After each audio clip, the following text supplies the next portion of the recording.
TPP 5, Quarter 4, Week 7. Hakbang sa pagkukumpuni ng kagamitang dekuryente ng may pag-iingat.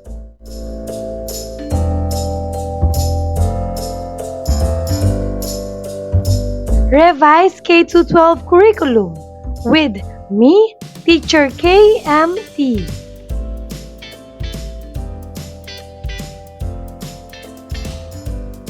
Magandang araw mga bata!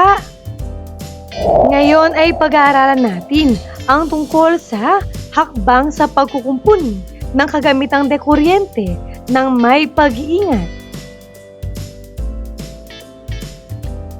Kasanayan.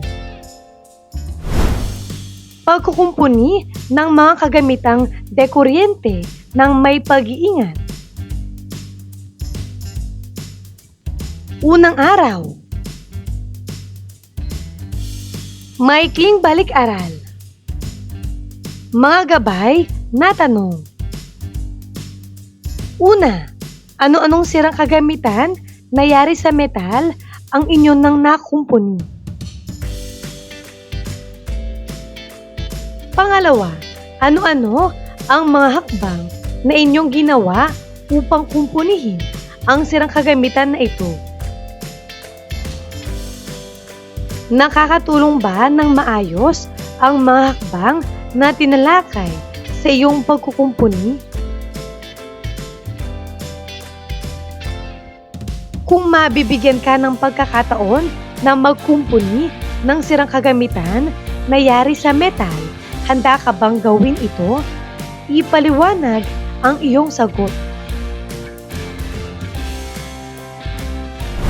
Tandaan na ang natutunan ninyo ay makakatulong upang mas mapahalagahan pa ang isang bagay na sira kung tayo ay marunong magkumpuni.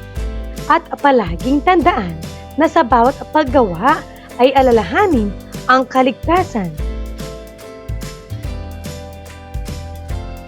Paglinang sa kahalagahan sa pagkatuto sa aralin. Tignan ang mga sumusunod na larawan.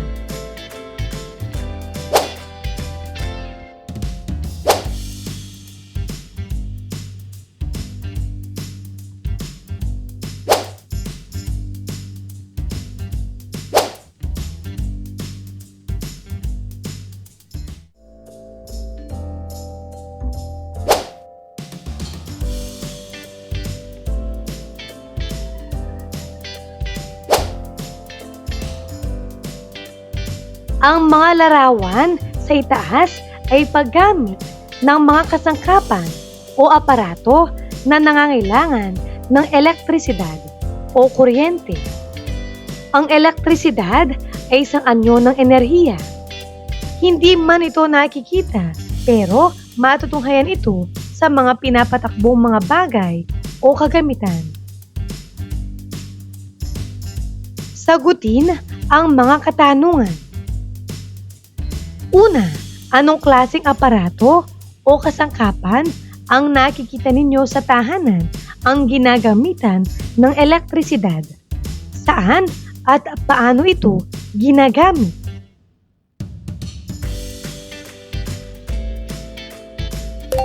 Sa tahanan ay may mga kagamitang gumagamit ng elektrisidad tulad ng telebisyon, bentilador, ilaw, rice cooker, refrigerator, computer, at plancha. Ginagamit ang mga ito sa iba't ibang bahagi ng bahay tulad ng sala, kusina, at kwarto upang makatulong sa gawain, aliwan, pag-aaral, at pagpapagaan ng pamumuhay. Pangalawa, ano ang iyong nararamdaman kapag ginagamit ang mga ito? Masaya at komportable ang aking nararamdaman dahil napapadali at napapabilis ang mga gawain sa bahay at nagiging mas ligtas at maayos ang pamumuhay.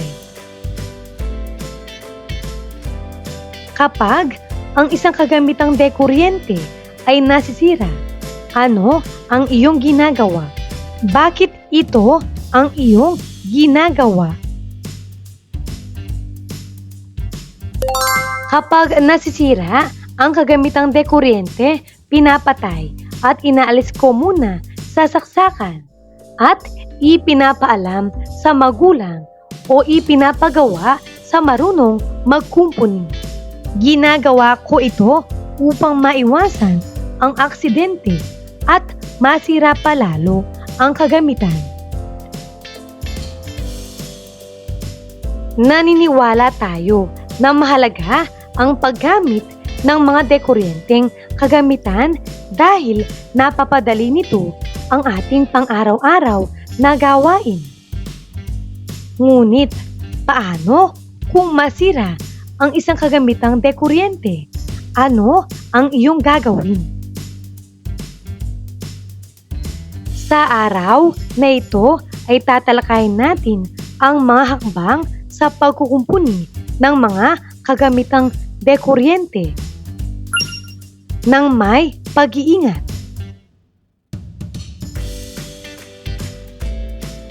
Paghawan ng bokabularyo sa nilalaman ng aralin. Una, power source. Ito ay ang pinagkukuhanan o pinagmumulan ng enerhiya o kuryente na ginagamit upang mapagana ang iba't ibang mga aparato at sistema. Pangalawa, electric shock.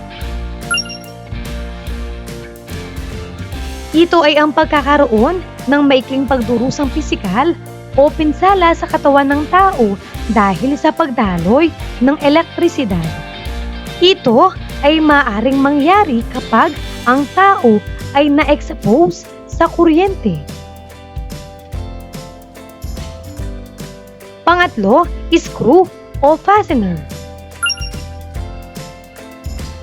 Ito ay ginagamit upang pagsamasamahin o isara ang mga bahagi ng isang bagay. Karaniwang ginagamit ito sa pagpapatibay ng mga materyales tulad ng kahoy, metal o plastik. Pang-apat, rubber gloves. Ito ay mga guwantes na gawa sa goma o rubber na karaniwang ginagamit upang maprotektahan ang mga kamay laban sa mga kuryente, kemikal, init, lamig o iba pang mga panganib sa trabaho. Panglima, safety glasses.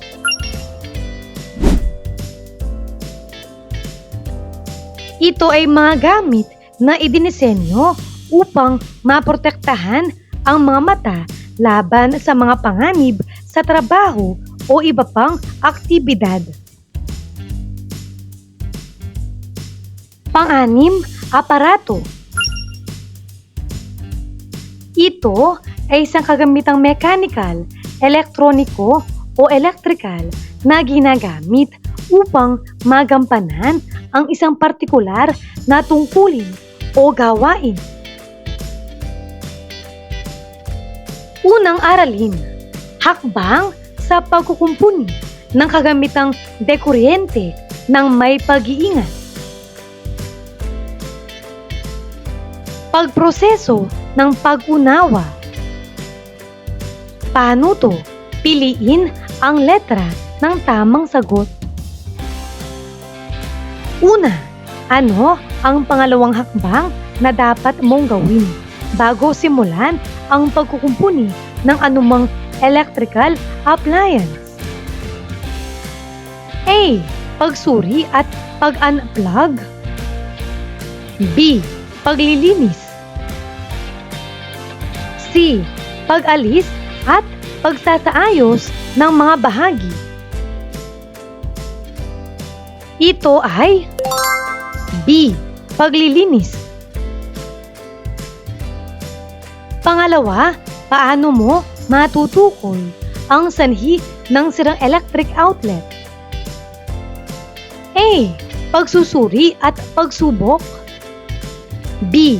Pag-alis at pagsasaayos ng mga bahagi. C. Pagkakabukod ng wiring. Ito ay A. Pagsusuri at pagsubok. Pangatlo, ano ang pangunahing layunin ng pag-inspeksyon bago simulan ang pagkumpuni ng electrical appliance? A. Pagsuri at pag-unplug. B. Paglilinis. C. Pag-alis at pagsasaayos ng mga bahagi. Ang tamang sagot ay A. Pagsuri at pag-unplug. Pang-apat, ano ang dapat mong gawin kung ikaw ay hindi sigurado sa iyong kakayahan na magkumpuni ng isang electrical appliance? A. Pagsusuri at pagsubok. B. Paggamit ng Personal Protective Equipment o PPE. C. Pagtawag ng tulong. Ano ang tamang sagot? Ang tamang sagot ay C. Pagtawag ng tulong. Panglima, ano ang pinakamahalagang aspeto na dapat mong bigyang diin habang gumagawa ng pagkumpuni sa kagamitang dekuryente? A. Pagiging mabilis sa pag-aayos. B. Paggamit ng Personal Protective Equipment o PPE. C. Pagiging perpekto sa pagkumpuni. Ano ang tamang sagot? B. Paggamit ng Personal Protective Equipment o PPE. Pinatnubay ang pagsasanay. Ang mga kagamitang dekuryente ay mga kasangkapan o aparato na gumagamit ng kuryente upang gumana. Ito ay maaaring tumukoy sa iba't ibang uri ng appliances o mga kagamitan sa bahay at industriya tulad ng refrigerator, telebisyon, computer, electric fan, air conditioner, washing machine, toaster, microwave, oven, at marami pang iba. Ang mga kagamitang dekuryente ay mahalagang bahagi ng pang-araw-araw na pamumuhay at pangangailangan ng tahanan at negosyo. Subalit, kahit na gaano man kaingat sa paggamit ng mga kagamitan o kasangkapan, ito ay nasisira rin. Kung ikaw ay praktikal na mag-isip, sisiguraduhin mong ang mga ito ay makukumpuni sa halip na itapon o iligpit. Ang pagkukumpuni ay paraang makakatipid sa budget. Mapangangalagaan din nito ang kapaligiran laban sa pagkakaroon ng basura. Halimbawa rin ito ng pagpapahalaga sa mga bagay sa pamamagitan ng pagsasalba sa mga kagamitan na maaari pang magamit. Paano mo matutukoy kung ang mga kagamitan sa inyong tahanan ay may sira at dapat nang kumpunihin? Simple lang ang dapat gawin. Suriin o tignan ng mabuti at itala ang mga kagamitan o kasangkapan na may sira. Halimbawa ng talaan. Bagay na may sira. Plug. Parte na dapat kumpunihin. Koneksyon. Ang dapat gawin. iayos sa pamamagitan ng disatulniyador. Matapos mong gawin ang isang talaan, kailangan mo nang malaman ang mga materyales at kasangkapan na dapat mong gamitin sa pagkukumpuni. Ang mga sumusunod ay ang mga hakbang na kayang magawa sa pagkukumpuni ng kagamitang dekuryente ng may pag-iingat. Una, pagsuri at pag-unplug. Sa pagsusuri ng sira sa kasangkapan o kagamitan, siguraduhing i-unplug o hugutin ang anumang aparato mula sa power source bago simulan ang anumang trabaho. Ito ay upang maiwasan ang anumang posibleng pinsala o electric shock. Pangalawa, paglilinis. Ang ilang mga sira ng mga kagamitan ay maaaring masolusyonan sa pamamagitan ng simpleng paglilinis lamang. Pangatlo, pag-alis at pagsasaayos ng mga bahagi. Ang ilang sira ay maaari ring masolusyonan sa pamamagitan ng pag-aalis at pagsasaayos ng mga bahagi ng kagamitan. Alisin ang mga screw o fastener at iayos ang mga bahagi ng maingat. Pang-apat, pagkakabukod ng wiring.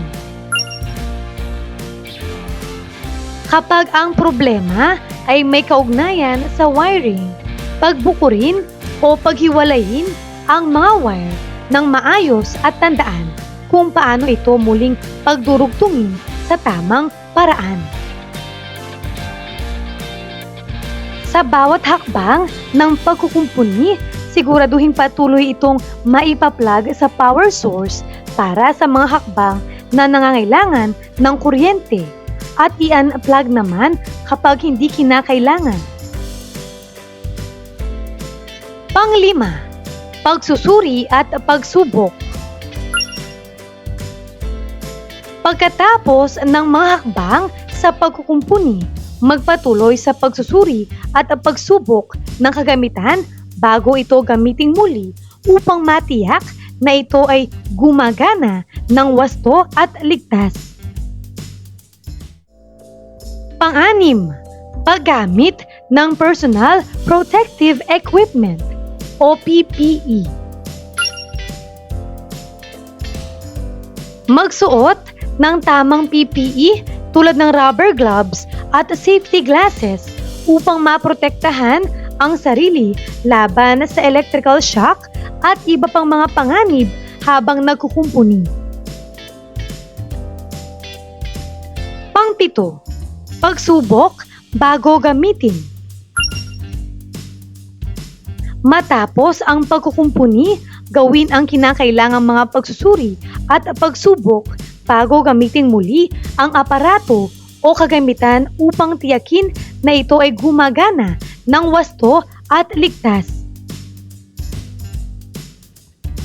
Pangwalo, pagtawag ng tulong. Huwag mag-atubiling humingi ng tulong sa isang profesional o mas nakakaalam kung nahihirapan o hindi sigurado sa anumang hakbang ng pagkukumpuni. Ikalawa at ikatlong araw. Paglalapat at pag-uugnay. Gagabayin ka ng iyong guro para sa gawain na ito.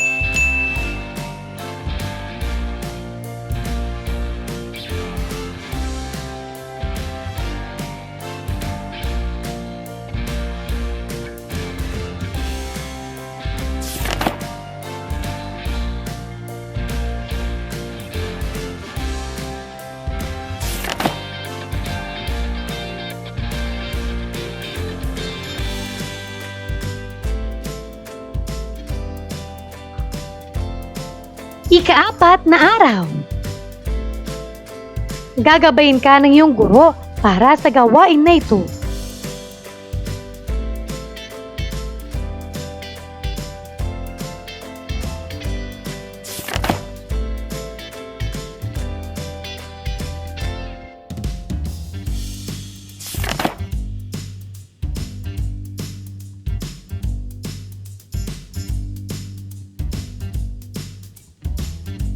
Pabaong pagkatuto. Tanong-tugon. Una, ano-ano ang mga hakbang sa pagkukumpuni ng sirang kagamitang dekuryente? Narito ang mga sagot.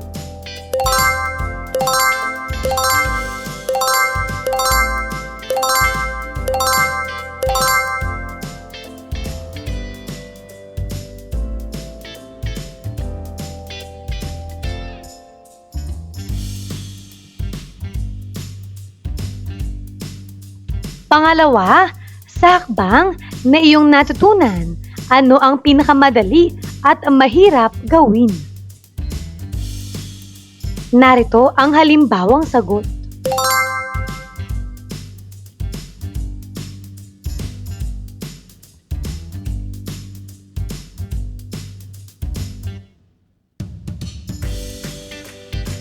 Pagninilay sa pagkatuto. Sa iyong palagay, bakit mahalaga na sundin ang mga hakbang sa pagkukumpuni ng mga sirang kagamitang dekuryente? Magaling!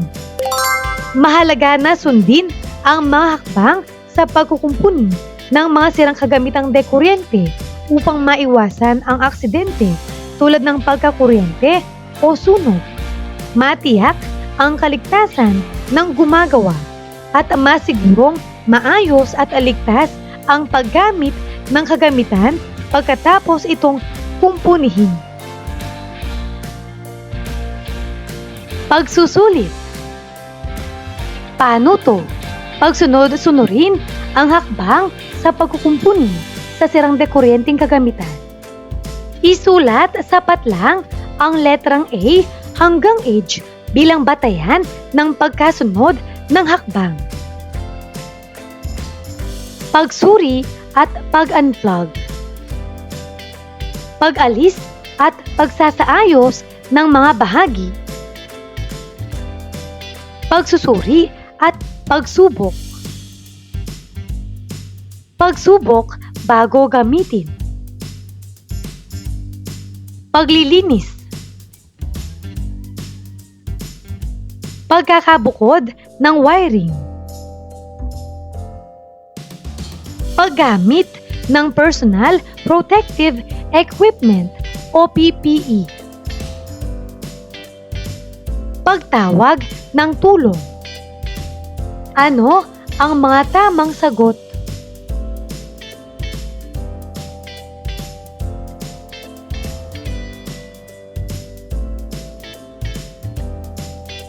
Narito ang mga kasagutan.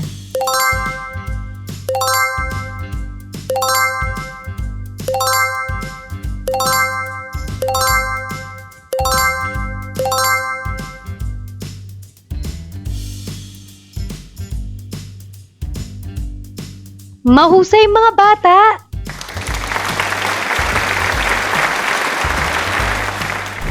Ano ang mga natutuhanan mo sa araw na ito?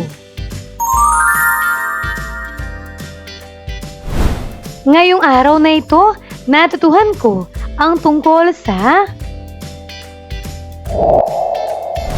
hakbang sa pagkukumpuni ng kagamitang dekuryente ng may pag-iingat.